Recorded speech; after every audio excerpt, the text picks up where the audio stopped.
Hey, this is Bennett. Welcome to my new apartment. I just moved this past weekend and I love it. I'm just around the corner from where I was in Brooklyn. And this week we are doing Big Spike Hammer in the key of B. I learned this from the Bluegrass Album Band record with J.D. Crowe playing banjo. And he has an amazing break that is a must learn for any banjo player learning bluegrass style.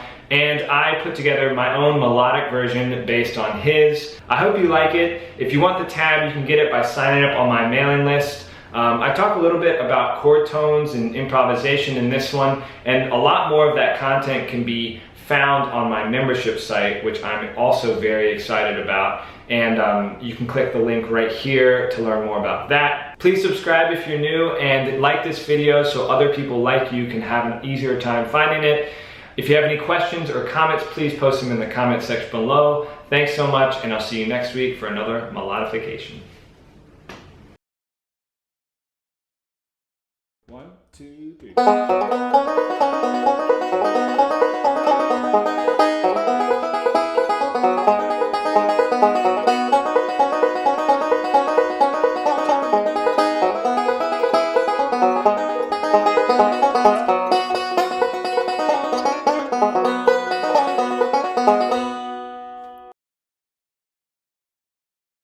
1, 2, 3.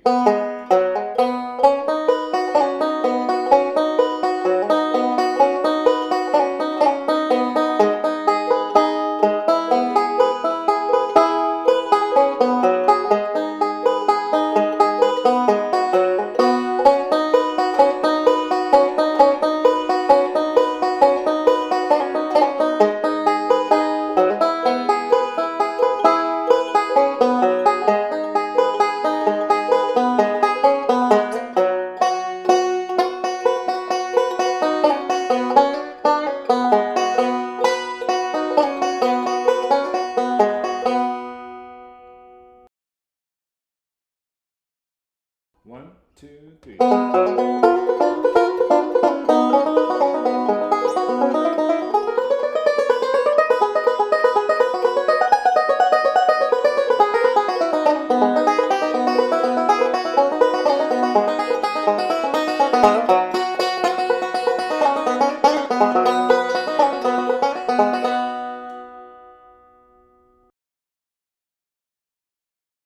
1, 2, 3.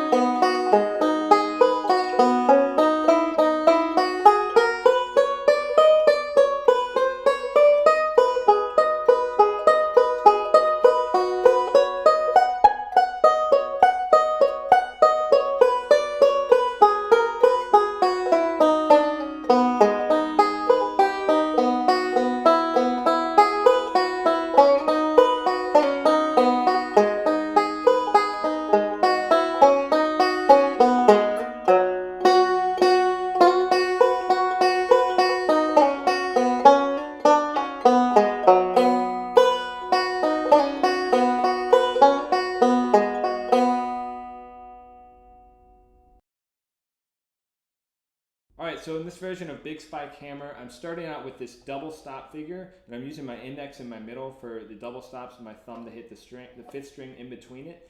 And what I'm doing is I'm working out of this G position, and I'm sliding up. So I'm doing the first and the second string, and then the second and the third. And then I'm sliding back. So instead of doing just a 3 to 2 pull off, you can go. You can do that in a lot of different places and different songs and stuff, and it sounds great. And then I go back into the melody. And then instead of doing the pinch that J.D. Crowe does, I actually do a forward backwards roll because that leads really nicely into this next melodic lick that I'm going to be doing.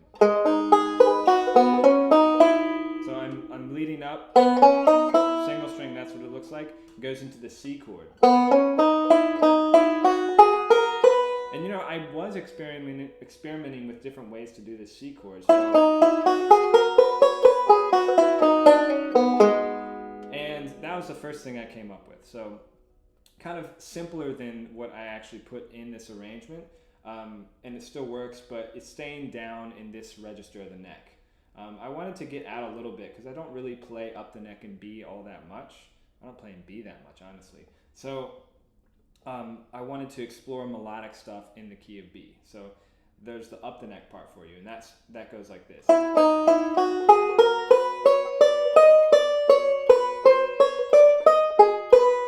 So, and what that is right there, you can do it like that or you can do it like this. And that changes the roll pattern a little bit, makes it a forward roll. And that's a pentatonic thing. But just getting into this chromatic thing a little bit, yeah, all it is really is just chromatic lick up in this register.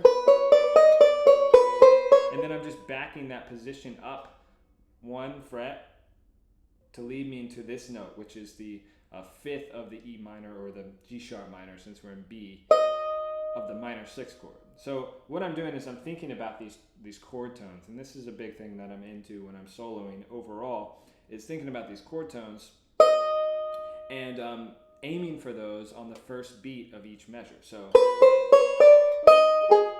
that is the first beat of the 6th chord. That's where knowing where these notes are, and knowing that, you know, this chromatic lick leads up to this note or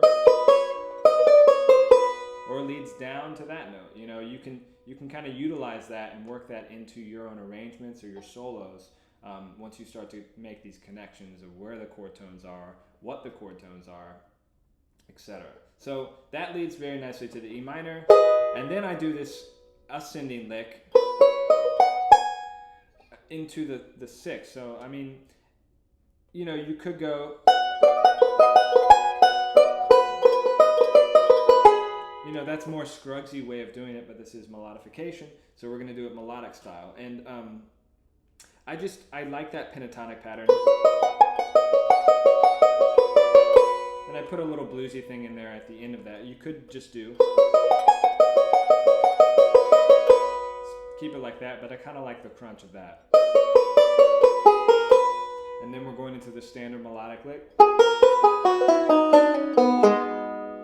and that leads really nicely into the E minor. And then this E minor to C transition is a little bit of a syncopated one, so take it slowly with the metronome a couple times.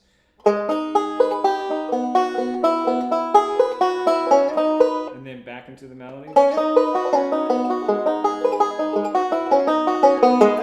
And then I do a D lick right there to lead you into the actual D chord. D chord right there. And that's back to the melody. So this one was really fun. You can see I went back and forth to the melody and the melodified version a little bit more than in some of the other ones. And this is just overall really fun, kind of challenging tune because of the chords and because of JD's syncopation. As you hear in the Scruggs version, he does all of this great stuff with the hammer-ons and slides and pull-offs to make it his own, you know, and it's really, really cool. Thanks so much.